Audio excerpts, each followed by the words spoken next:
코오롱 인더스트리 2025년 1분기 성적표. 오늘 자세히 좀 들여다보려고 합니다.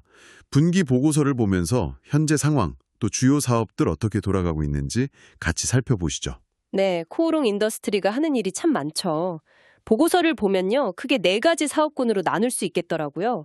1분기 매출 기준으로 보면 역시 제일 큰 건 산업자재군입니다. 아, 산업자재군이요? 그러면 그 타이어 코드나 아라미드 같은 그 주력 제품들이 있는 곳이죠? 네, 맞습니다. 타이어 보강제인 타이어 코드, 이게 로드메스터 브랜드고요. 또 강철보다 5배 강하다는 첨단 소재 아라미드, 헤라크론, 이것도 대표적이죠. 그 외에도 에어백 원단 세큐라, 인공피혁 차무대, 이런 것들이 있습니다. 자회사들도 중요한 데가 있죠. 코오롱 글루텍이나 EMP 같은. 그렇죠. 코오롱 글루텍은 자동차 내장재나 인조잔디 이런 걸 하고, 코오롱 EMP는 엔지니어링 플라스틱 전문인데요.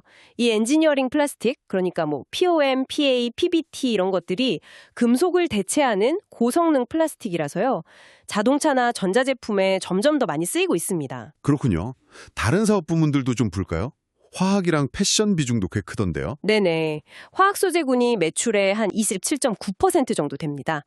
주로 타이어나 도료, 접착제에 들어가는 석유 수지, 패널 수지, 에폭시 수지 이런 걸 만드는데 연간 생산 능력이 304만 톤 규모예요. 꽤 크네요. 그리고 패션군 한 21.3% 정도인데 코오롱 스포츠, 캠브리지 멤버스, 럭키 슈에트 같이 우리한테 익숙한 브랜드들을 많이 가지고 있죠. 아, 맞아요.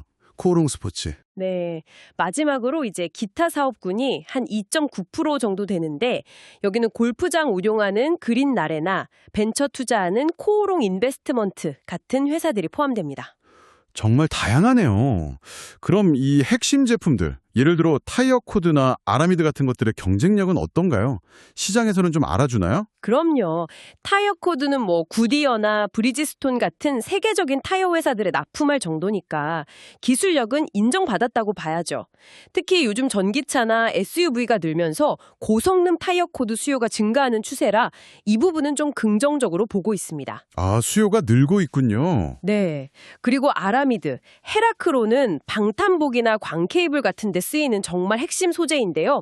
최근에 이 아라미드 펄프 생산 능력을 2배로 늘렸습니다. 아, 증설. 연 1,500톤에서 3,000톤으로요? 네, 3,000톤으로요. 작년 9월에 완료됐는데 이걸로 이제 브레이크 패드 같은 새로운 시장을 좀 더 적극적으로 공략하겠다는 계획인 것 같습니다. 화학 쪽 PMR 증설 얘기도 있던데요. 이것도 좀 중요한 움직임인가요? 네, 중요하죠. PMR은 석유 수지 중에서도 부가가치가 좀 높은 제품이거든요. 이걸 1만 톤 증설해서 이제 총 2만 1,000톤 생산 능력을 갖추게 된 건데요. 이걸로 PMR 시장에서 글로벌 2위권 위치를 확실히 다졌다. 이 점이 중요합니다. 앞으로 수익성에 얼마나 기여할지 좀 지켜봐야겠죠? 그렇군요. 사업 내용이랑 제품 경쟁력은 잘 알겠습니다. 근데 2025년 1분기 실적은 좀 아쉬웠다는 얘기가 있던데 숫자를 좀 구체적으로 볼까요? 네, 맞아요. 좀 부진했습니다. 연결 기준으로 보면요. 매출은 1조 2,316억 원, 작년 1분기랑 비슷한 수준이긴 한데 이익이 많이 줄었습니다. 영업이익이 301억 원으로 작년 1분기가 603억 원이었으니까 거의 반토막이 난 거죠. 와, 반토막이요? 네, 영업이익률로 따지면 약 2.4% 정도인데 상당히 낮은 수준입니다. 당기순이익도 198억 원으로 작년 동기 381억 원 대비 많이 감소했고요. 주당 순이익 EPS는 278원이었습니다. 영업이익률 2.4%면 정말 빠듯하게 운영했다는 건데 재무 상태는 어떤가요? 현금이나 부채 상황은 괜찮은 편인가요? 현금성 자산은 약 2,667억 원으로 24년 말보다는 조금 줄었고요. 영업활동으로 벌어들인 현금 흐름도 393억 원으로 작년 동기가 1,008억 원이었던 것에 비하면 크게 감소했습니다. 현금 흐름도 좀 안 좋아졌네요. 네. 다만 그래도 다행인 건 회사채 신용등급은 A0를 계속 유지하고 있다는 점입니다. 시장의 평가는 아직까지는 안정적이라고 볼 수 있겠죠? 배당은 우선주에 보통주보다 연 1% 추가 배당하는 정책은 그대로 유지하고 있고요. 작년 배당 성향은 40.1%였습니다. 이익이 이렇게 크게 줄어든 주된 원인 뭐라고 봐야 할까요? 아무래도 글로벌 경기 둔화 우려라던가 계속되는 고금리 기조 영향이 컸던 것 같습니다. 특히 화학 부문 같은 경우는 중국 쪽 PCB나 CCL 같은 전방 산업 회복이 좀 더뎠고요. 패션 부문도 국내 소비 심리가 위축된 영향을 받은 걸로 분석됩니다. 아, 전방 산업이랑 소비 심리 영향이 컸군요. 네, 복합적이죠. 그렇군요. 그럼 앞으로 코롱 인더스트리를 볼 때 어떤 점들을 좀 주목하고 또 어떤 점들을 유의해야 할지 투자 포인트와 리스크 한번 짚어주시죠. 네. 긍정적인 부분부터 보면요. 우선 자동차 소재 사업을 계속 강화하고 있다는 점입니다. 최근에 코롱 글로텍 분할합병한 것도 이런 맥락에서 볼 수 있고요. 샤모드나 화이논 같은 소재들의 성장이 좀 기대됩니다. 그리고 주춤했던 아라미드랑 타이어 코드 수요가 다시 회복될 기미를 보이고 있다는 점.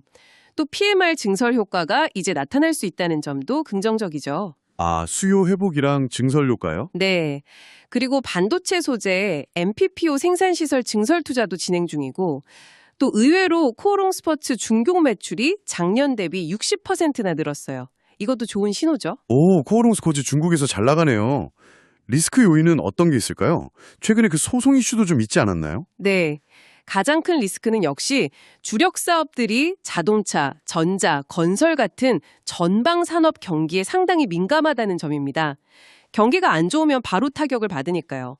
그리고 원자재 가격 변동성이나 글로벌 경쟁 심화, 이것도 계속 부담 요인이고요. 말씀하신 대로 HSO 손과의 아라미드 관련 특허 소송에서 일부 패소한 부분이 있는데 그 영향도 좀 지켜봐야 합니다. 소송 영향이요? 네. 보고서 기준으로 현재 총 12건의 소송이 진행 중이고 관련해서 약 12억 건의 충당 부채를 설정해 둔 상태입니다. 그렇군요. 정리해보면 코오롱 인더스트리 참 다양한 사업 포트폴리오를 가지고 있는데 1분기 실적은 전방산업 부진 영향으로 좀 어려움을 겪었다. 하지만 주력 제품 경쟁력 강화나 신사업 투자는 계속되고 있다. 이렇게 볼 수 있겠네요. 네, 맞습니다. 뭐랄까 어려운 환경 속에서도 아라미드나 PMR 증설 투자를 통해서 경쟁 우위를 좀 지키려고 하고 자동차나 첨단 소재 중심으로 사업 구조를 계속 바꿔나가려는 그런 노력들이 엿보입니다. 이런 전략들이 앞으로 어떤 성과로 이어질지는 꾸준히 좀 지켜볼 필요가 있겠습니다.